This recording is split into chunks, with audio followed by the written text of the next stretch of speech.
Hey there, I'm Joshua Johnson. It's great to be with you on this Thursday, November 3rd, and tonight we're talking about the midterms. It is a busy night on the campaign trail. Former President Trump is speaking at a rally in Iowa. We're live in Sioux City with more.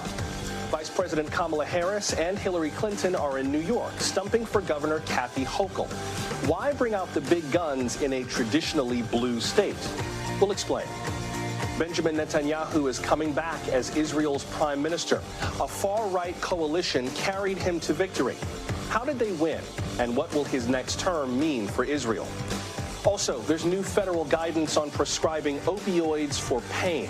Dr. Akshay Syal tells us what this could mean for your next prescription. And more cities are preparing for climate change by making that someone's job. We'll head to Arizona and meet one city's chief heat officer.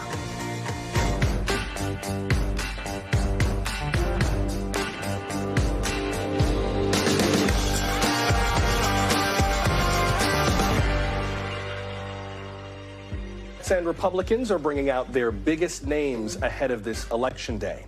In Iowa, former President Trump will be taking the stage any moment now. He's headlining a rally for Governor Kim Reynolds and Senator Chuck Grassley there. Mr. Trump will also campaign for Republicans in Pennsylvania, Florida, and Ohio. On the Democratic side, former President Obama has been on the trail this week as well. Meanwhile, President Biden took the stage last night in Washington. He called out political violence, election deniers, and the so-called MAGA element of the GOP. The president said that these midterms are a defining moment for democracy. We must, with one overwhelming, unified voice, speak as a country and say there's no place for voter intimidation or political violence in America, whether it's directed at Democrats or Republicans. No place, period. No place ever. There are candidates running for every level of office in America, for governor, Congress, Attorney General, Secretary of State, who won't commit. They will not commit to accepting the results of elections that they're running in. This is a path to chaos in America.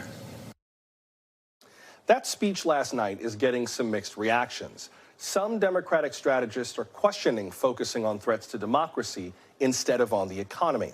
That is also what Republican House Minority Leader Kevin McCarthy said. This is the president deflecting. Why didn't he bring up inflation, the number one issue of people looking at every day, or crime, which you're finding a race for governor in New York, the number one issue? Let's begin with NBC's Gary Grumbach, who joins us now from Sioux City, Iowa. Gary, I understand that the former president's running a bit behind in terms of getting to the stage, but when he does, what can we expect to hear from him?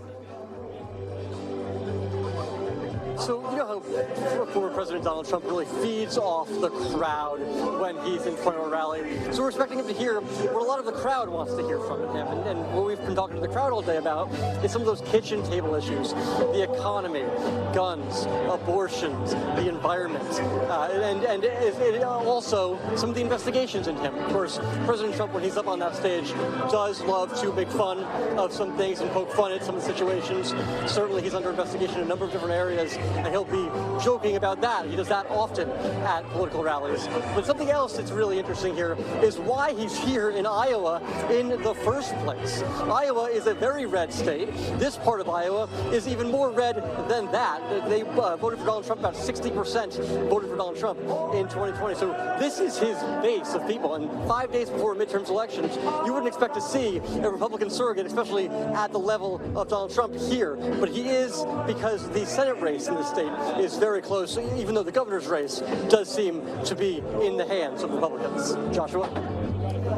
Considering that it is such favorable territory for him, what have you been hearing from voters in Iowa lately? What are some of the big issues on their minds? So some of the big issues on their minds include where democracy stands right now and the divisiveness in this country. Of course, we're hearing about the kitchen table issues, but really the divisiveness is what we're hearing as well. And, you know, one person, actually a number of people, put it to me as good versus evil. Not Republican versus Democrat, but good versus evil. And I think that's a really important way that they are looking at this as good and bad when it comes to Democrats and Republicans, and that speaks to where the divisiveness in this country really comes from. Before we move on a bit, let's listen to, I think we have a little bit of sound of what some of the voters told you in Iowa today. Let's listen to some of what they had to say. There's a lot of talk these days about the state of the democracy and some of the political violence that we've seen. What are your thoughts on what's happening in this country right now? I think the media is to blame for that, quite honestly. Why do you say that? Because of the propaganda. I don't think mainstream media is honest, and it goes both ways. I'm not saying it's more right or more left. I think it's both ways, but I think the media is responsible for a great deal of it. That is a very common theme that we hear among a lot of the former president's supporters. So does that mean, perhaps, that he is using visits like these to tee up a possible run in 2024? It's been hinted at a lot. Many people presume that he's going to run again, but how does this rally or these rallies fit into that possibility? It's been hinted at a lot by a number of people, including the former president himself. And boy, would this crowd like him to run in 2024. But he does these rallies to sort of shore up the support of his base, to make sure that if he does run, he's got the people of Iowa with him. And Sioux City is a really interesting place because not only does it attract folks from Iowa, but most of the people I talked to actually weren't from Iowa. They're from Nebraska and they're from South Dakota, which is just a few miles down the road here because we are in deep northwest Iowa. And some of the folks I talked to today, yeah, they want to see Donald Trump run, but they'd also be okay with a Florida Governor Ron DeSantis, or a Nikki Haley, or a Mike Pence, or a Governor Glenn Youngkin. So a number of different names being tossed around here today. Joshua? Yeah, the straw polls of possible Republicans who might be running always tend to come out with the former president on the top of the list, with Ron DeSantis pretty close to that, but we'll see how that shakes out. Before I have to let you go, Gary, you underscored this a second ago, but this is very safe territory for Republicans. So they don't seem to be playing defense with this visit. They're kind of trying to cement bases that they already have, right? Yeah, this is really interesting because Senator Chuck Grassley was out here about an hour ago, and he was literally begging people to vote for him. In 40-plus years, he's really never had to do that in the U.S. Senate. But he does because, as we saw in a recent Des Moines Register poll, he's only about a 3-point margin between him and the Democrat Mike Franken, who's a retired Navy admiral. He's the Democrat in this race, and he has no political experience. Folks I talked to today, obviously, they're very much in the Chuck Grassley camp. They want somebody who has experience and who's been doing this for so long to continue to do so. Joshua? Thank you, Gary. That's NBC's Gary Grumbach starting us off tonight in Sioux City, Iowa. Here in New York, some folks are wondering if a Republican will be the next governor. Incumbent Democrat Kathy Hochul is up against Republican Congressman Lee Zeldin. His district is in eastern Long Island, including the Hamptons. Polling suggests Hochul may have a narrow lead. New York has not elected a Republican governor since George Pataki left office in 2006. In a recent Quinnipiac poll, New Yorkers said that crime is their most urgent issue. Inflation was second, followed by protecting democracy and abortion rights. This week, NBC's Katie Tur asked some New Yorkers what they think of the governor's race. A person could be very unhappy with what's going on in the government, and that there are groups of people that are very unhappy, but taking to the streets with weapons and trying to beat down the enemy is not the answer. Yeah. There are plenty of other options. And Lee Zeldin is supporting those people. So he's not getting my vote. He's not getting my vote. Cars are being stolen again. That's not something that's happened since I was a kid in the 80s. And now it's back on the rise. Why hasn't she spoken more clearly on how she's going to remediate the problem? The GOP is very, very good at simplifying and making their message very, very clear. Hochul and the Democrats maybe not as much. NBC's Ron Allen joins us now from Barnard College on Manhattan's Upper West Side. And Ron, that's where a rally was held for Governor Hochul today. What did you see and hear there? Well, it was a major rally. She's trying to generate excitement, and she brought in some all-stars, some heavyweights, a lot of history as well. Hillary Clinton, Vice President Kamala Harris, the Attorney General of the state here, Letitia James, who was the first woman of color elected statewide, and a number of other local leaders many of them African-American women who are also history makers in their own right, as is Hochul. Remember, she's the first woman to serve as governor, but she hasn't won outright. She took over for Governor Cuomo when he resigned in disgrace about a year or so ago. So she cast this race as history, as an effort, as an attempt, and as the legacy of the suffragette movement, which started in this state. That's the way she cast this. Again, trying to generate a lot of enthusiasm, a lot of get out the vote. Voting has started here in New York as of over the past weekend. Hochul has been losing her lead in the polls to Lee Zeldin, the Republican who's been coming on, pushing the issue of crime.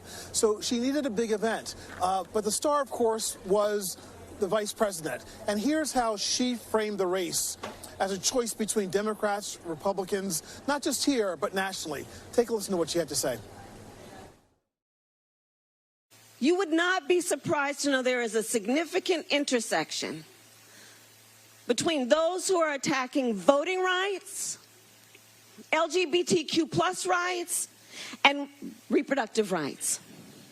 See what's happening around our country and understand why elections matter, because again, who is all in these state houses, who are holding these offices, will be potentially the last line of defense. And that was something that Governor Hochul also emphasized, that as governor during the past year or so, that she has held the line on gun rights, gun control, for example, gun safety, pushing back on issues of gun control. Also, she kept pushing back on this issue of reproductive rights as well, and accusing her challenger, Lee Zeldin, even though he has said that he would not change the law, that he would do things that would set women back. So a lot of passion here, a lot of energy, and again, Governor Hochul trying to energize her electorate. We're here at Barnard College, which is an all-women's college on the campus of the Columbia University. We're in the Upper West Side, perhaps one of the most liberal, progressive areas of New York City and New York State, where these elections are not usually won and lost, but that's an odd thing that's happening here this year. And that's why she is here trying to run up the numbers, get out the vote, because, again, things seem to be very tight. Yeah, from heavy-hitter Democrats campaigning in a very liberal bastion to heavy-hitter Republicans campaigning in a very conservative bastion, where we just saw Gary in Iowa. Let me ask you real briefly about crime before I have to let you go. Governor Hochul and Congressman Zeldin debated last week. Crime came up quite a bit. Here is part of what we heard during the debate. Watch. And you got people who are afraid of being pushed in front of oncoming subway cars. They're being stabbed, beaten to death on the street with hammers. You can either work on keeping people scared, or you can focus on keeping them safe. I have worked hard to have real policies that are making a difference. We're still waiting for Kathy Hochul to talk about actually locking up criminals. I mean, people are at home waiting for action to make sure that the handcuffs are going on criminals instead of law-abiding New Yorkers. So nowhere to be found, Lee. I mean, people need to know.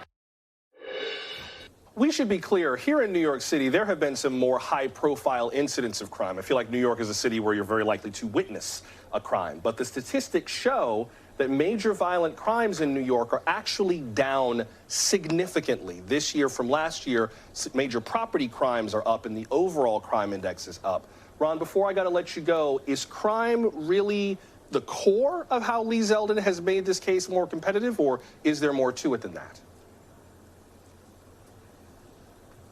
Yes is the short answer, because despite the statistics, I think it's fair to say that there is a perception that crime is on the rise here, or has been rising, as has been the case across the country.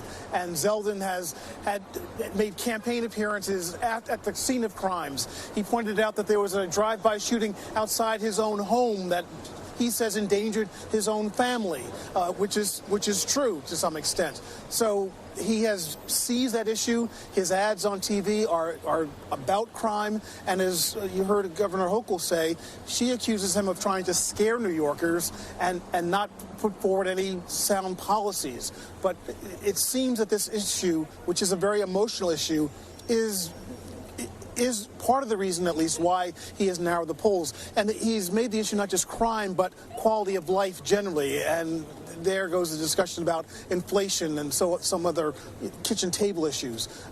So again, that's why I think Hochul has really made a point of trying to put this event together tonight, focusing on history, focusing on the star power of Democrats here, Hillary Clinton, Kamala Harris, Letitia James. It was really something that she was trying to put together to really excite the base, to really get people out to vote.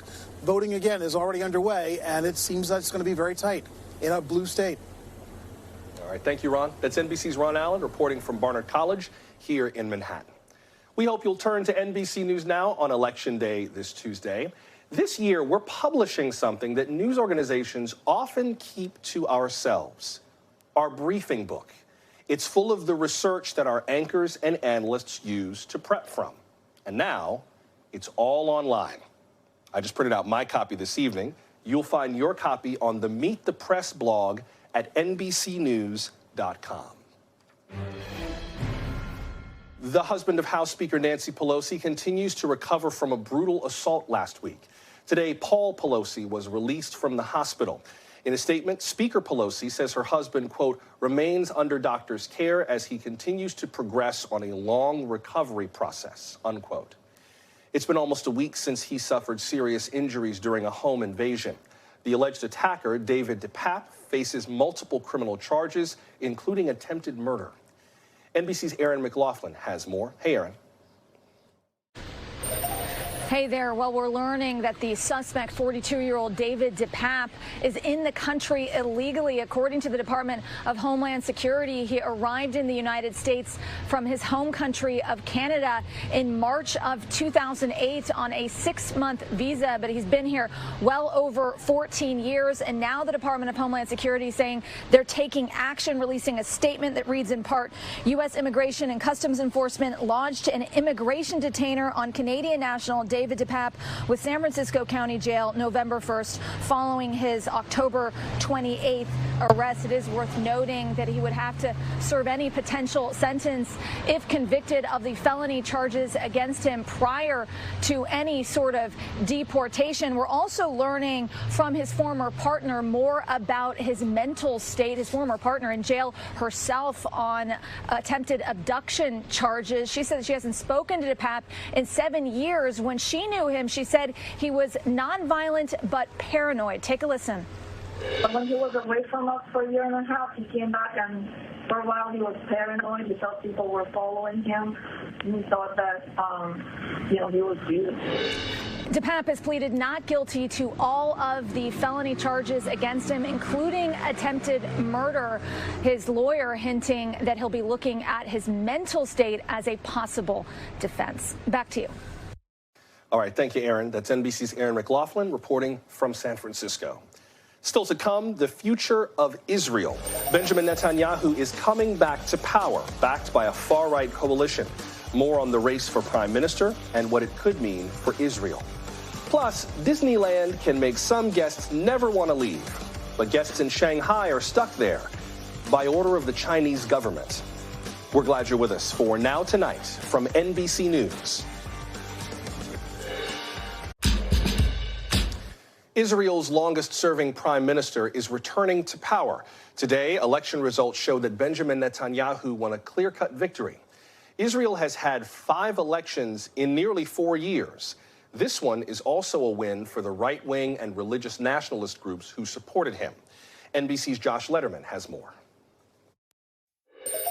Benjamin Netanyahu is on his way to once again becoming Israel's prime minister after the current Israeli prime minister, Yair Lapid, conceded in the election, the 5th election that Israel has had in just the last few years. Netanyahu will be returning to the prime ministership despite the fact that he is currently facing multiple corruption investigations. Some of the members of what will likely be the new coalition government have raised the prospect, if he becomes prime minister, of actually changing the law, making making some of the crimes that he is accused of no longer illegal to try to help protect Netanyahu. But the fact that he is once again returning to the prime ministership really reflects the rightward shift over the last many years amongst Israel's electorate, as the labor movement and the left-leaning groups in Israel have really lost almost all of their political power. Now, Netanyahu, in the coming weeks, after an expected move by Israel's president to appoint him as the person to try to form a coalition government, will have to see whether he can cobble together that alliance between disparate political parties and create a stable group of parties that together will be able to lead Israel going forward. But this is raising some concerns for the Biden administration in the U.S., which says that it remains committed to a two-state solution to the Mideast conflict, something that seems farther away than ever after this election, with Netanyahu having raised a lot of doubts about that, and many of the parties that are going to be part of his coalition government really flirting with a lot of right-wing positions that would make peace between Israelis and Palestinians far harder in the future. But the prospect of having a stable government for Israel once again would certainly be a welcome development, given just how much chaos there has been in Israel's political system over the last many years, with one prime minister after another unable to form a cohesive government that was able to last and be able to bridge the differences between the very different parties in Israel, all competing for power there.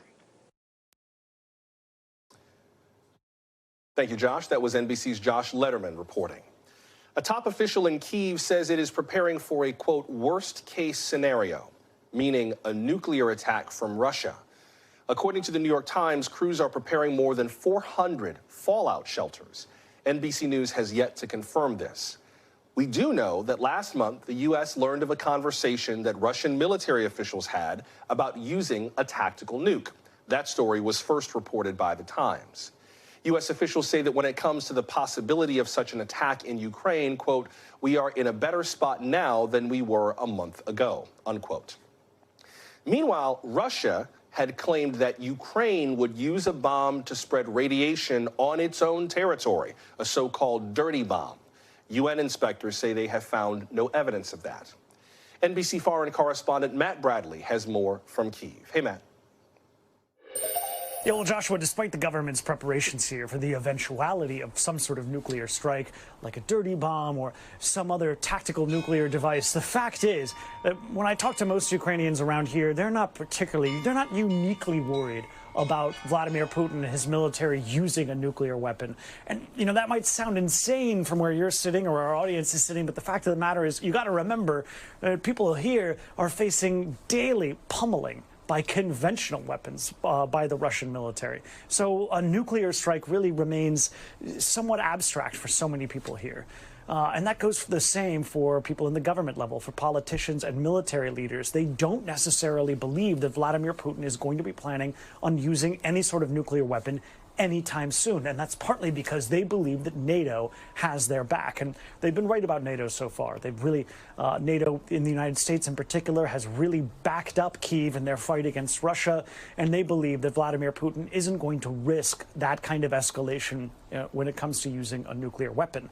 They are worried about other sorts of escalations on the battlefield, even the use of chemical weapons, which is something that the Russian military has used, or maybe didn't use, but turned a blind eye to in Syria. That is a real risk and something that a lot of people here, even as they face this regular bombardment by the Russian military, they are still waiting for something to pick up on the front lines, for Vladimir Putin's other foot to finally drop.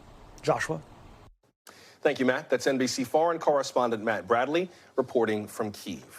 China's government is holding firm to its strict zero COVID policy, so firm that this week officials locked down the Shanghai Disney Resort with the guests still inside. The government ordered thousands of visitors and workers to remain there. The reported reason? One single case of COVID. NBC foreign correspondent Janice Mackey-Frayer has more on that. Hey, Janice. Joshua, a fun day at the theme park turned into a much longer ordeal than what most people had bargained for. 20,000 visitors stuck inside Shanghai Disneyland earlier this week after an unexpected lockdown. The concern among officials was that a single COVID case had visited the park days before. So people were barred from entering or from leaving. Anyone already inside had to do a COVID test and show a negative result before they were allowed to go. Videos on social media showed big crowds of people near the park exit. They were being held back. The thing is, the same thing happened at Shanghai Disney a year ago. And just last week, Universal Studios here in Beijing also had to close down for a few days over COVID concerns. It's just the day-to-day risk of doing anything in China, where quarantines, testing, and lockdowns are the norm. They are the infrastructure of the zero COVID policy here. And there's an industry around it too. And for a while, people believed in it as a public health strategy, that it was keeping people safe. But now people are very weary of the system, of how it controls and limits their lives, how it's affecting the economy. It's messing up supply chains. Just last weekend, there were videos all over social media here showing this exodus of workers from the Foxconn factory, where most of the world's iPhones are being made. People were literally climbing fences to get away from the campus, to get home. They had been locked down there for days. There were rumors circulating about people being taken away to quarantine. The company has had to announce increases in bonuses to try to get the workers back. And it's hitting iPhone production as well as iPhone shipping, because the city of Zhengzhou, where the factory is, has also just announced a lockdown. The thing is, none of this is going to end anytime soon. China is standing behind this zero COVID policy. And for what it's worth, nobody tested positive at Shanghai Disney when they did that mass testing earlier this week. And a company spokesperson did tell NBC News that they kept some rides and attractions open for people while they waited. Joshua. All right. Thank you, Janice. That's NBC foreign correspondent Janice Mackey-Frayer. And by the way, Universal Studios is a corporate cousin of NBC News. We will get to some of today's other top stories in just a moment, including Netflix rolling out a new subscription plan with commercials and big political spending on school board elections.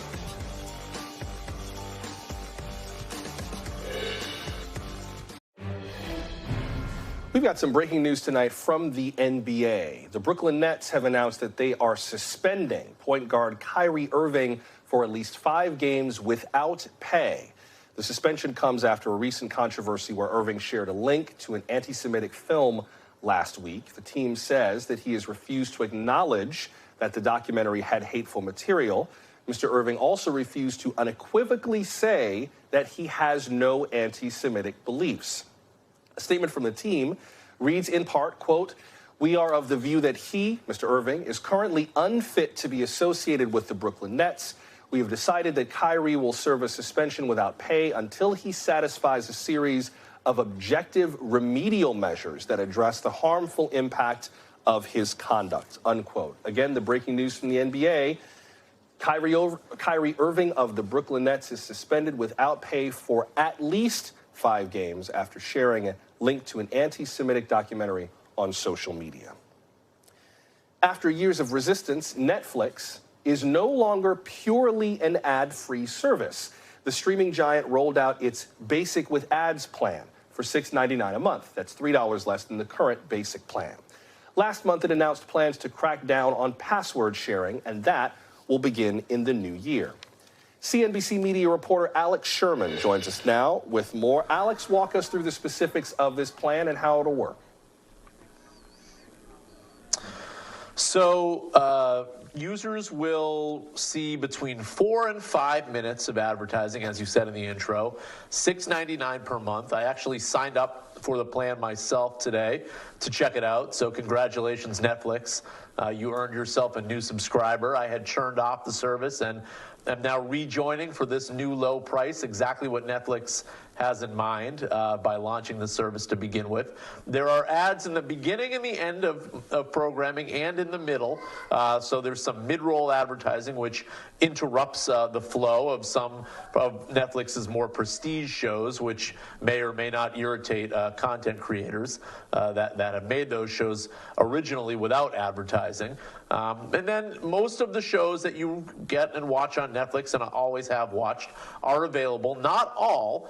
Some of the licensed shows, Netflix still needs to work around the contractual language to insert ads. But by and large, you will get the full Netflix content that you expect if you've been subscribing to Netflix without advertising for years. Two slight differences, though, between what you may get now on Netflix and what you will get if you subscribe to the ad tier. One, the picture quality is a little worse than the standard plan. They're both HD, but instead of 1080p, that's sort of the lingo, you'll see a 720p, so you may notice a little bit of a difference in picture quality. And the second thing, as opposed to again, the standard plan, which costs $15.49 per month, you won't be able to download shows. So if you tend to download a bunch of stuff for your kids to watch on an airplane or something like that, that doesn't come with the basic ad plan. What does this tell us about Netflix's future? I feel like the company's been in a little bit of a spin over the last few months. They had one quarter where they did not gain more subscribers. They had a dip, and then Wall Street kind of freaked out, and there were lots of layoffs. And it seems like Netflix has made the decision to kind of shake off something that they always held as a badge of honor, that they were disruptors in television. They were doing things that the other big companies wouldn't do. And now they're going the route of the very oldest business model in broadcasting. What's going on at Netflix? Look, at the most base level, revenue and subscriber growth have slowed for Netflix, especially coming out of the pandemic. There was a rush, obviously, with everybody at home to subscribe to streaming services during the pandemic, because what else were you going to do? So Netflix had a huge surge in both customers and revenue. And then as the pandemic has waned, they have seen that growth really come back to earth. In fact, to the point where 2 quarters out of this year, Netflix has announced they lost subscribers overall. So I think investors had valued that stock, particularly in 2020 and 2021, as though growth may just go up and up and up and up. And you saw the valuation of the stock soar to $300 billion plus. Now, Netflix's stock is down about 60% this year, and management has come to the conclusion that they need to come up with new ways of reinvigorating growth. So one of these ways is to dramatically lower the price from what previously had been the cheapest tier at $9.99, drop it down to $6.99, and hope that more subscribers will sign on for this lower price. And we'll see how they do in the coming months and years. And what about this crackdown on password sharing? I'm sure that's going to make a lot of people very happy when that happens. But what exactly are they going to do in that crackdown? How is that supposed to work? Yeah, so that really goes hand in hand with this advertising service, if you think about it. So what they're planning on doing, and this will roll out, as you said, next year by and large, especially in this country, is they're going to be alerting the actual payer of the account that there are people using this account. So in some cases, the person that pays for the account knows that that exists. And Netflix will say, hey, kick in a few more dollars per month and we'll allow you to keep sharing your password outside of the home, not with your family. In other cases, it's probably going to alert users that people have been stealing their password. And in those cases, the user will say, hey, I don't want to do that anymore. I don't want my ex-boyfriend's cousin using this. I'm going to shut that off. And then that person who was stealing the password is going to have to make a decision. Do I want to subscribe to Netflix or not? And if I do, hey, look, there's this new $6.99 ad tier that I can sign up for. Because clearly, if you're sharing a password, you're price sensitive, right? I mean, that's why you're doing it. You don't want to pay. So at least Netflix now has this new carrot to show to you to say, look, you don't have to pay $15 for a standard plan. You don't even have to pay $9.99 for our previous basic plan. Now you can pay $6.99. Maybe that will be an incentive for you to actually sign up. All right. Thank you, Alex. That's CNBC media reporter Alex Sherman with the latest on the evolving service at Netflix. Now to an update on a story from last week about the world of pro bodybuilding, specifically women's bodybuilding. We told you about a man named Jim Mannion, who leads the sport's top federations. He recently responded to a disturbing investigation by the Washington Post. Its report lays out accusations from female bodybuilders that they were sexually exploited. The claims target the National Physique Committee and the International Federation of Bodybuilding and Fitness Pro League. Former competitors and judges told the Post of rigged competitions, sexual favors, and nude photography. Mr. Mannion addressed these allegations in an email to competition promoters. It reads in part, quote, "Rest assured, this will not affect our organizations at all going forward," unquote. The email also denounced the investigative report as, quote, "unsubstantiated tales from unreliable sources," unquote.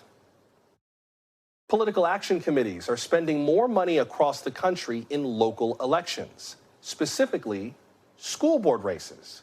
A number of conservative PACs are pouring millions of dollars into these races. NBC's Sam Brock has more.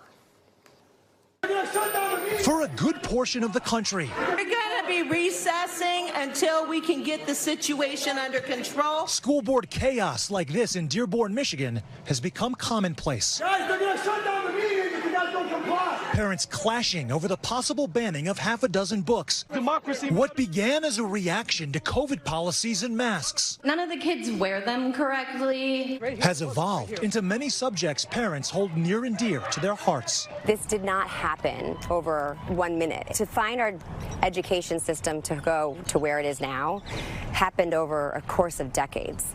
Bridget Ziegler is a Sarasota County, Florida school board member and co-founder of Moms for Liberty, a group that advocates for parental rights in schools. For her, she says the tipping point was talking about gender identity in the classroom. You think some parents would be surprised to learn that their children are being asked at such young ages which pronoun they would like to use? Yes, an example, when we were growing up, you'd put name and date. Now it's pronoun, name and date at kindergarten. The group is demanding what it says is a basic parental right, access to what their children learn. If you're promoting things that you know certain families do not support or do not want to introduce their child at a certain age, so again, that's the woke ideology. It goes full circle of the hypocrisy is rich. For high school history teachers Barbara Siegel and Richard Judd in South Florida's Broward County, the reality is quite different.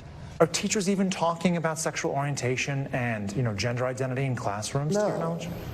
No. It's not a topic that you talk about. We teach students. And yet it's become so high profile. Why do you think that is? Politics.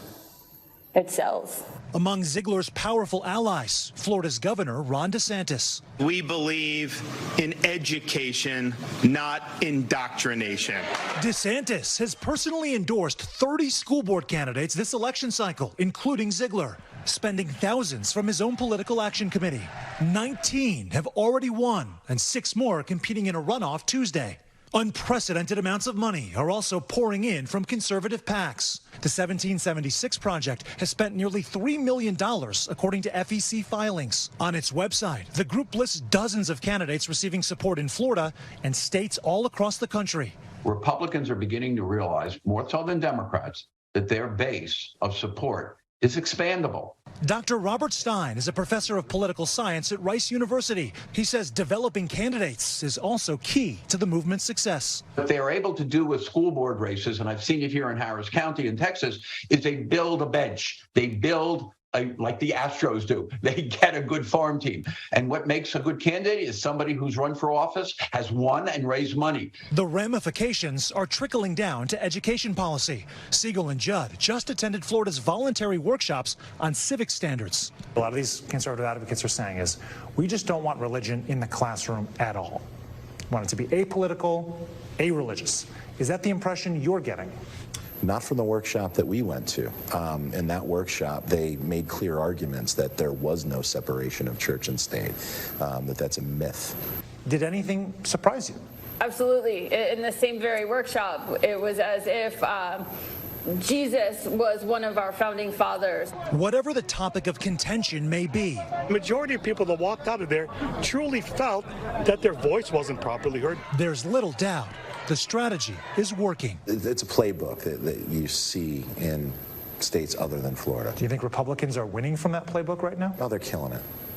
They're absolutely killing it. There has been a very clear erosion of parents' roles, rights, and in their child's education. There is a correction that parents need to understand their rights, but they also need to understand their responsibility. They need to stop. That was NBC's Sam Brock reporting. Up next, new orders for opioids. The drug crisis prevented some Americans from getting the pain medications they legitimately needed. Now the CDC is updating its guidance for writing prescriptions. That's just ahead. Stay close.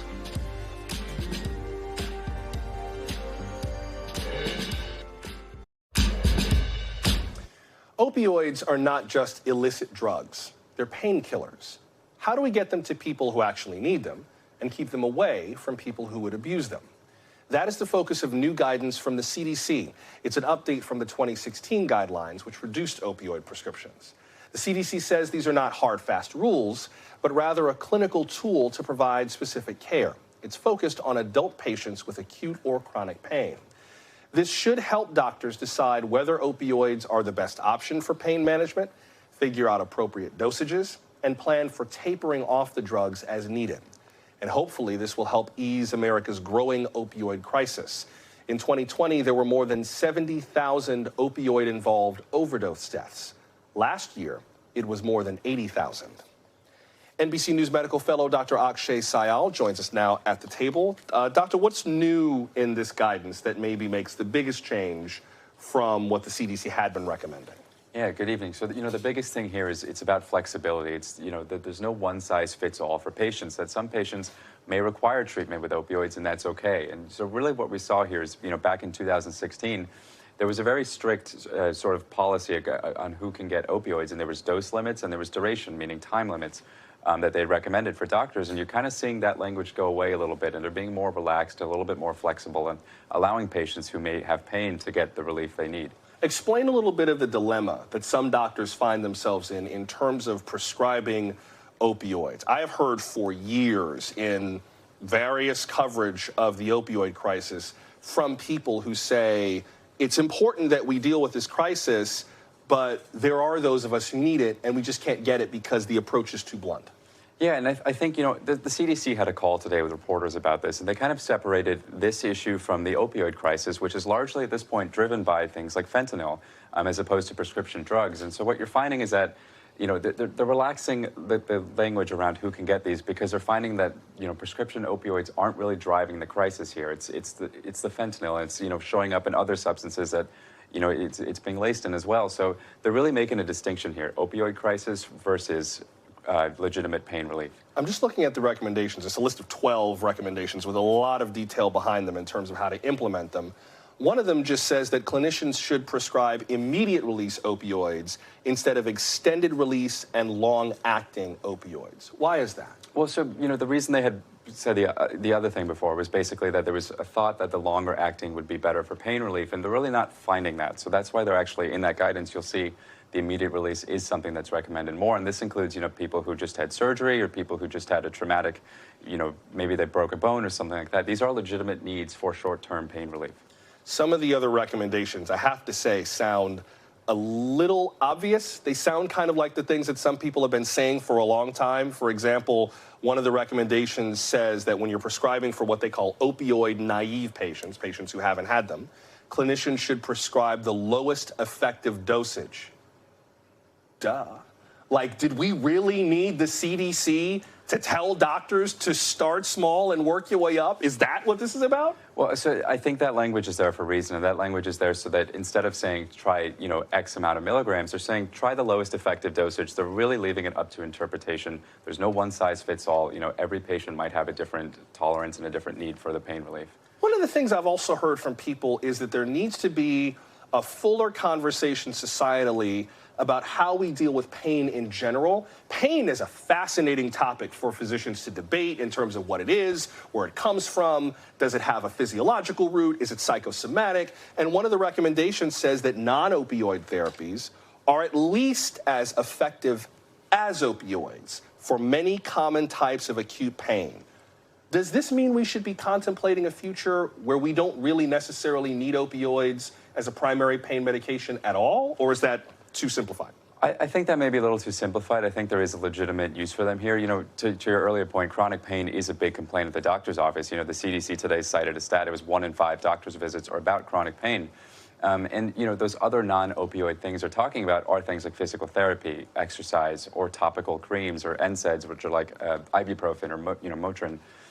So there's a lot of other options that you can try in addition to the opioids. And, you know, just because these guidelines are a little bit more flexible, they're certainly not encouraging opioids as a first line for pain relief. They are still emphasizing those non-opioid measures too. That, I think, alone will make a huge difference, is making sure that doctors and that patients know that they should be able to ask their doctor, like, hey, are there other options available for me in case they don't feel like going that route? Exactly. We've known that African-American men and women are less likely to get pain relief when they complain about pain. So like you said, it's a very, very complex issue here, and there's a lot of factors at play. Dr. Akshay Syal, these are fascinating recommendations. I will be very interested to see where this goes from here, but I appreciate you talking them through with us. Thank you very much. Anytime. This summer was full of record temperatures and power outages and wildfires. Now, some cities are hiring chief heat officers to plan for the future. We'll show you before we go.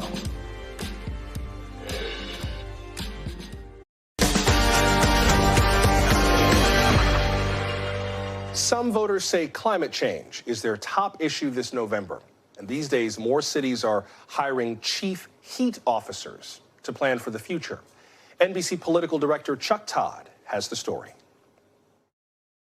That feeling when one opens the oven and you just wait a second and that wave of heat hits you, that's kind of the feeling we have walking outside. David Hundula is Phoenix's top heat expert, spearheading the city's response to scorching temperatures. We called it the Office of Heat Response and Mitigation. Phoenix created Hundula's role last October as cities around the world, including Los Angeles, Athens, and Miami, are hiring their own chief heat officers to respond to increasingly hot weather. One of the biggest concerns of our residents is the increasing impacts, both to health and economic impacts of more extreme heat. For Miami's chief heat officer, addressing those concerns began with raising the city's awareness of the threat. There was no one waking up every day, thinking about the fact that we have increasing extreme heat and really looking at all our plans, all our infrastructure and programs. Today, it's about 110 degrees. This summer, we traveled to Phoenix as a record-breaking heat wave was slamming cities out west, in particular Phoenix,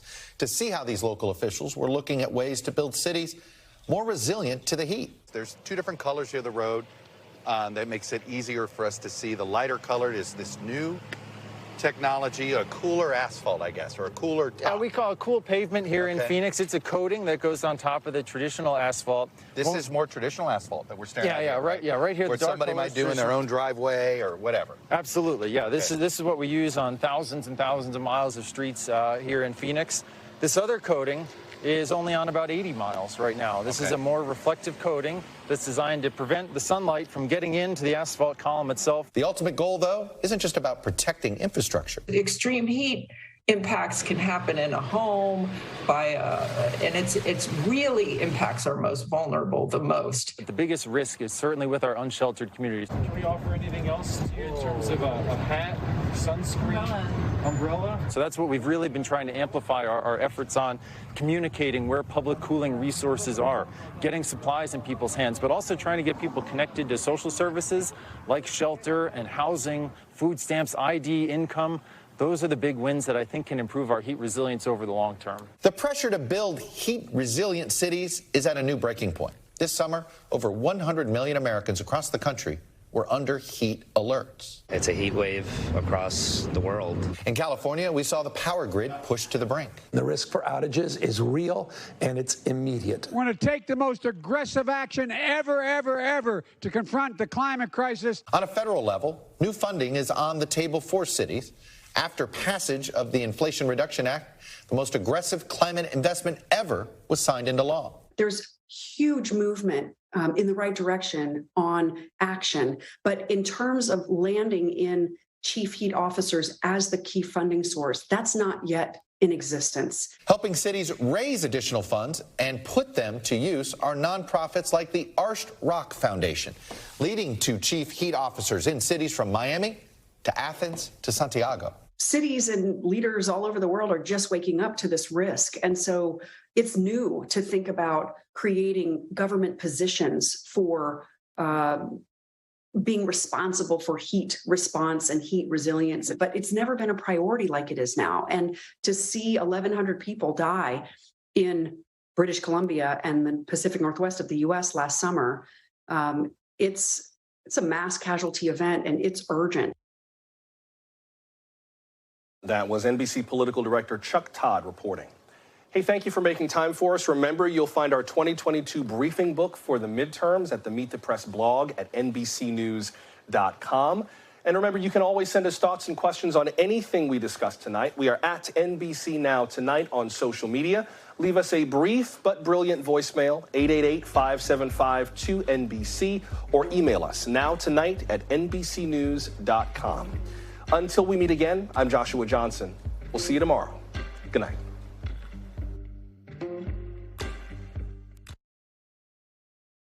Thanks for watching our YouTube channel. Follow today's top stories and breaking news by downloading the NBC News app.